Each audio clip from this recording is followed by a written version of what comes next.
I am Sasha Varel, and welcome to the Minecraft Forum Community Spotlight. The Minecraft community is full of creative people, artists, modders, video makers, and for a long time, I've considered how I could show off some of the best things I've come across in my travels throughout the forum. In the end, I decided that the best way to give back something to all the incredible players was to create a video series which spotlighted their creations and accomplishments. And so, the Community Spotlight was born. You probably have a lot of questions about the series, such as, what will be spotlighted? How can I submit my content for the series? Can people be interviewed for the show? Why isn't Sasha Varel moving very much in this video? Answers to these questions will be addressed soon, but before I get to those, let's jump straight into the very first spotlighted community content, which is an amazing mod that adds lasers, sensors, and a host of other useful features. This is the Laser mod, created by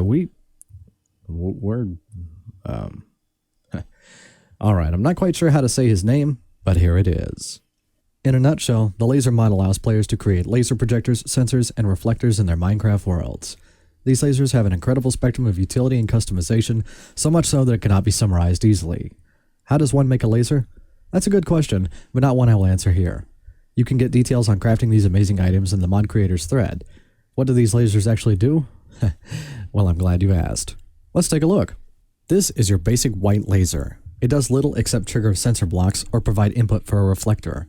The laser can be activated with any normal redstone input. Here I'm using a lever and hidden wires. When the beam hits a sensor block, like the one on the right, it creates a redstone output signal which can be useful for creating tripwire mechanisms. Here, I've built a simple trapdoor using the laser as a tripwire. As you can see, it activates and deactivates almost instantaneously without any of the delays you would normally get with, for example, a stone button. This is an extremely simple mechanism to create, and we will touch on slightly more complex ones in a moment. But before we do that, let's kill a zombie. Yeah. Here is your red or burning laser. It's created using a red lens, seen here. The lens I'm using has been boosted to a +9 power level using diamonds, making it incredibly damaging. Note that currently, while the tooltip for any lens with a +9 power effect doesn't display correctly, it definitely does work. The laser's function is very simple. Inflict burning damage on anything that passes through it. The beam doesn't actually slow down or block any objects from passing through it, as seen here in my zombie test. There you go. While it will eventually kill monsters, it's probably better served keeping out annoying livestock. Note that any red laser with any kind of power boost effect will burn through blocks, unless you use a sensor or similar object to obstruct the beam. You have been warned. This is a blue laser, which, as you probably guessed, is made with a blue lens. The blue laser creates a slowdown effect for anything passing through it, similar to walking across soul sand. While it can slow down monsters and other critters, this wouldn't serve much of a purpose by itself, unless you were using it to create easier targets for the bow and arrow. However, the slowdown effect is strong enough that you could theoretically use it to create safe zones for falling or similar functions. This laser doesn't need a sensor to prevent block damage, since it doesn't actually hurt anything. This is the purple laser, which combines the effects of the red and blue lasers to create a simultaneous slowdown and burn effect. Purple lasers are probably the most effective anti-monster barrier, since they will typically burn to death before getting away from this devastating laser's effects. How it works on players is probably best left to the imagination. I couldn't find anyone willing to step into this death trap, so I'm forced to assume that they would die horribly. This Cyan Laser functions as a tractor beam, pulling objects, players, and monsters toward itself. I've powered this one up as far as it would go, so it would pull anything not nailed down, and quickly. Now, what if we were to combine this powerful tractor with, say, a red burning laser? The idea is simple enough. When activated, the tractor beam will pull in and secure anything in its path, while the red laser has time to leisurely burn whatever lies in its path into a crispy pile of dust. That sounds great in theory, but how does it hold up to the zombie test? Let's find out. Here we place a lone zombie invader looking for player brains. Since I'm in creative mode, he isn't terribly inclined to attack. Let's give him a reason to. There we go, nice and angry. Now he's charging, but wait! Oh, there he goes. Now he's still trying to approach, as you can see here, but the tractor simply will not let him move forward anymore. Now we just activate the red laser. And let's see here. Yep, no more zombie invader. This works equally well with creepers, spiders, sheeps, pig, and players. Not that I recommend trapping and burning your friends, of course. This is an array of white lasers I built, but with one slight difference. I've placed a green or life frame lens on this laser here. Frame lenses let you place additional lenses on a laser to alter the effects. While this particular refractor only has white lenses inside, the green frame lens will change the beam as it comes out to green. This can also be useful for amplifying the power, range, or other attributes of your laser. Now what does the green laser do? It grows things, and fast.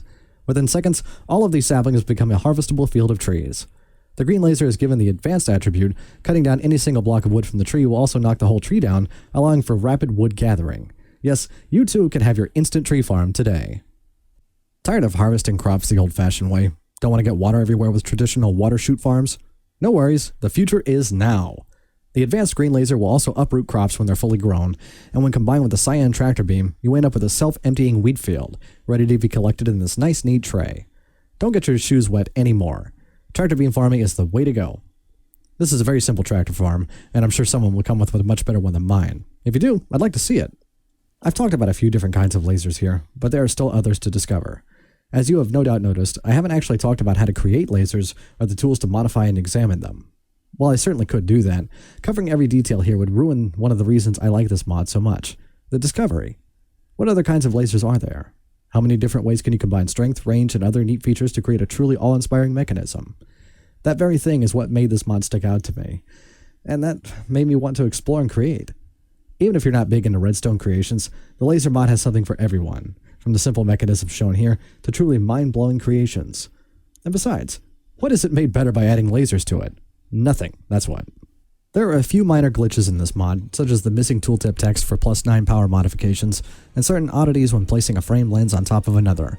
But overall, there wasn't anything game-breaking, and the large amount of added features more than makes up for it. I would highly recommend Laser Mod to anyone who wants to add some new and creative inventions to their world. I know I'm still using it. Now, at the beginning of the show, I mentioned a few questions you might have, such as how to get your work or someone else's work that you really like spotlighted here. It's simple. Just send an email, as listed below, with whatever you would like spotlighted. If it's awesome enough, I will feature it right here on the front page of the Minecraft forums. Check in every Wednesday and Sunday for a new community spotlight. Will your creation be next? Send yours in to find out.